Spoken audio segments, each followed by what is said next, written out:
Hello everyone, कैसे हो आप सब लोग। तो जो आपको ऑलरेडी एक सिस्टम बना के दिया गया था सुपर ट्रेंड का, तो आज हम उसको अपडेट कर देते हैं।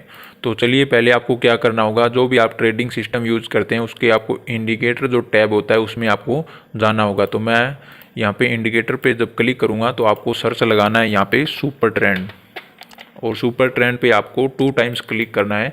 तो आपको यहाँ पे 2 सुपर ट्रेंड नज़र आने लगेंगे।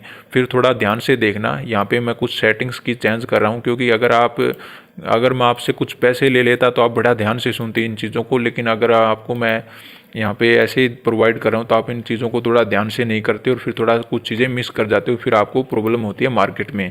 तो पहले आपको मैंने लेंथ क्या किया है, यहाँ पे सेट 13 किया है, और फैक्टर कितना सेट कर दिया है, 2 कर दिया है। उसके बाद जो नेक्स्ट सुपर ट्रेंड है उसमें आपको 13 करना है लेंथ को, और जो फैक्टर है उसको कर देना है 4। तो हमने 2 सुपर ट्रेंड यूज़ किए थे और उसमें अपनी कुछ सेटिंग्स को चेंज किया है। उसके बाद हमने 2 सुपर ट्रेंड क्यों यूज़ किए, तो मैं थोड़ा रिकैप कर देता हूं, क्योंकि पिछली वीडियो में भी मैंने बताया था। तो साइडवेज मार्केट को आइडेंटिफाई करने के लिए हमने 2 सुपर ट्रेंड को यूज़ किया है। अगर आपको थोड़ा डिटेल्स में देखना है तो पिछली वीडियो आप देख सकते हैं, उसको लिंक आपको आई बटन में और डिस्क्रिप्शन में मिल जाएगा। अदरवाइज़ आप डायरेक्ट प्लेलिस्ट में भी जाकर उसको सर्च कर सकते हैं। अब देखिए, इसमें सिस्टम में आपके काफ़ी क्वेश्चन आए थे, तो इससे पता चलता है कि आप काफ़ी लर्निंग कर रहे हो इससे। तो मेरा भी उसके अकॉर्डिंग काम बनता है कि मैं आपको इसको अपडेट कर देता हूँ। तो आपको एक और बात ध्यान रखना है, उसमें मैंने 3 मिनट्स का टाइम फ्रेम यूज़ किया था, इसमें आपको क्या करना है, 5 मिनट्स का टाइम फ्रेम यूज़ करना है। तो मैं आपके लिए इसमें टाइम फ्रेम को भी चेंज कर देता हूँ। तो मैंने टाइम फ्रेम का चेंज कर दिया, सुपर ट्रेंड मैंने वही रखे हैं। तो अब उसमें क्या रहेगा, अब इसमें आपको क्या सर्च लगाना है, दोबारा से इंडिकेटर टैब में जाना है और यहाँ पे आपको सर्च लगाना है वी वैप आपको यहाँ पे इंडिकेटर मिल जाएगा, जो है वॉल्यूम वेटेड एवरेज प्राइस। तो ये भी एक इंडिकेटर होता है और बहुत ही अच्छा इंडिकेटर है, और आप उसको सुपर ट्रेंड में कैसे यूज़ करोगे तो वो देख लेते हैं। तो देखिए, आपको ऑलरेडी सिस्टम में नज़र आ गया हो कि आपको मैंने क्या बताया था कि जब दोनों ग्रीन हो तो आपको क्या करना है, बाय करना है। जब दोनों रेड सिग्नल दे तो अब आपको क्या करना है, सेल करना है। लेकिन अब हम कैसे काम करेंगे, अब एक इंडिकेटर और लगा दिया यहाँ पे वी वैप। तो अब इसका यूज़ करते हुए अपने सिस्टम को कैसे अपडेट करेंगे, तो चलिए इसके बारे में देख लेते हैं।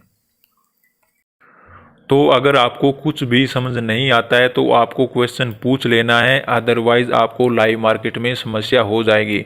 तो मैं आपको एक एक पॉइंट क्लियर कर देता हूँ। यहाँ पे मैंने यहाँ पे बैंक निफ्टी का फ्यूचर का चार्ट लगा रखा है। फ्यूचर का चार्ट इसलिए लगा रखा है क्योंकि अगर मैं सपोर्ट चार्ट को यूज़ करूँगा तो उसके अंदर वॉल्यूम नहीं होगा, और अगर वॉल्यूम नहीं होगा तो उसमें वी वैप नज़र नहीं आएगा।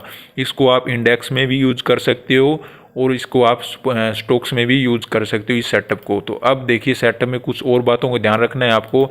मैंने 5 मिनट्स का यहाँ पे टाइम फ्रेम यूज़ किया है। मैंने यहाँ पे 2 सुपर ट्रेंड यूज़ किए हैं, जिसमें अब मैंने कुछ सेटिंग्स को चेंज किया है। मैंने एक वी वैप यूज़ किया है इसके अंदर। तो अब पूरा सेटअप हमारा कंप्लीट हो गया है। तो आपको इसमें कुछ भी समझ नहीं आता है तो मुझे क्वेश्चन पूछ लेना, मैं बार बार आपको कह रहा हूँ, अदरवाइज़ लाइव मार्केट में आपको समस्या हो जाएगी। तो चलिए, अब हम जान लेते हैं इस सेटअप के द्वारा हम लाइव मार्केट में कैसे ट्रेड ले सकते हैं। तो आपको मॉर्निंग में चार्ट को देखना है और ये देखना है कि पहली बार सुपर ट्रेंड कहाँ पर अपना सिग्नल चेंज कर रहा है। देखिए, यहाँ पे क्या चल रहा था, ग्रीन ग्रीन चल रहा था और यहाँ पे ग्रीन ग्रीन आ रहा था। तो आपको यहाँ पे ट्रेड नहीं करना है। आपको ट्रेड कहाँ लेना है, जहाँ पे पहली बार सुपर ट्रेंड अपने सिग्नल को चेंज कर रहा है। दूसरा, जो प्राइस है वो वी वेब के नीचे आ गया है, तो आपको यहाँ पे सेलिंग की एंट्री बना लेनी है। आपको पता चल गया, दोनों सिग्नल पहली बार चेंज हो जाएं और दूसरा प्राइस वी वेब के नीचे आ जाए तो आपको यहाँ पे सेलिंग साइड की ट्रेड ले लेनी है। दूसरा, बाइंग कहाँ कर सकते हैं। बाइंग करने के लिए आपको क्या करना होगा, आपको मॉर्निंग में चार्ट को देखना होगा। पहली बार जब ये सिग्नल चेंज हो जाएं और दूसरा प्राइस है जो वी वेब के ऊपर आ जाए, तब आपको यहाँ पे बाइंग साइड की एंट्री ले लेनी है। तो आई होप आपको बाइंग और सेलिंग की एंट्री कहाँ लेनी है पता चल गया होगा। दोबारा से मैं आपको बता देता हूँ, जब दोनों के सिग्नल रेड में हो जाएं और वी वेब के नीचे प्राइस अगर फ्लक्चुएशन करने लग जाए, ये कैंडल क्लोज आपको मिल जाएगी 5 मिनट्स की, तो आपको यहाँ पे सेलिंग साइड की ट्रेड लेना है। दूसरा, बाइंग साइड की कब लेना है, जब ये दोनों के सिग्नल ग्रीन में चेंज हो जाएं और प्राइस वी वेब के ऊपर चलने लगे, तो आपको यहाँ पे क्या करना है, बाइंग साइड की ट्रेड लेनी है। तो चलिए अब इस सेटअप का हम बैक टेस्ट देख लेते हैं। तो चलिए सिस्टम का बैक टेस्ट देख लेते हैं। तो मैं आपके लिए 10 डेज़ का बैक टेस्ट कर रहा हूँ, इससे ज़्यादा भी आप कर सकते हैं। दूसरा, आपको 2 रूल याद रखने हैं। जब आपको स्टॉप लॉस मिल जाए ट्रेड में तो आपको 2 ट्रेड लेनी है, जब आपको टारगेट मिल जाए तो केवल आपको 1 ट्रेड करनी है इस सेटअप के द्वारा। तो चलिए बैक टेस्ट को शुरू करते हैं। तो सबसे पहले मैं इसका 14 जनवरी को मैं शुरू कर रहा हूँ बैक टेस्ट। तो आपको यहाँ पे देखना होगा कि यहाँ पे आपको ट्रेड नहीं करना था, यहाँ पे आपको ट्रेड नहीं करना था, यहाँ पे आपकी एंट्री होती और आपको एक अच्छा टारगेट मिल जाता। सेकंड ट्रेड आपको एक बार के लिए नहीं लेना है। अब आगे देख लेते हैं। अब देखिए नेक्स्ट डे जब आते हैं हम, यहाँ पे एंट्री नहीं थी, यहाँ पे एंट्री नहीं थी, यहाँ पे आपका एंट्री होती यहाँ कहीं और आपको एक अच्छा टारगेट मिल जाता। अब आगे देख लेते हैं। अब देखिए आपको यहाँ पे एंट्री नहीं मिलेगी, यहाँ पे एंट्री नहीं लेनी थी, यहाँ पे एंट्री होती आपको एक अच्छा टारगेट मिल जाता। अब आगे देख लेते हैं। आगे देखोगे आप जब, तो इसको देखिए यहाँ पे आपकी एंट्री नहीं थी, यहाँ पे एंट्री नहीं थी, यहाँ पे आपका स्टॉप लॉस हिट हो गया। जब स्टॉप लॉस हिट हो जाए तो आपकी सेकंड एंट्री बन जाती है। जब सेकंड एंट्री करोगे आपको यहाँ पे एक अच्छा प्रॉफिट बन जाएगा। अब चलिए आगे देख लेते हैं। अब देखिए नेक्स्ट डे जब आते हैं हम, तो यहाँ पे एंट्री नहीं करनी, यहाँ पे एंट्री नहीं करनी, यहाँ पे आपका स्टॉप लॉस हिट हो जाएगा और सेकंड एंट्री में भी आपका स्टॉप लॉस हिट हो जाएगा। तो आपके दोनों ही स्टॉप लॉस हिट हो गए, तो आपको नेक्स्ट फर्दर ट्रेडिंग इसमें नहीं करनी। अब आगे देख लेते हैं।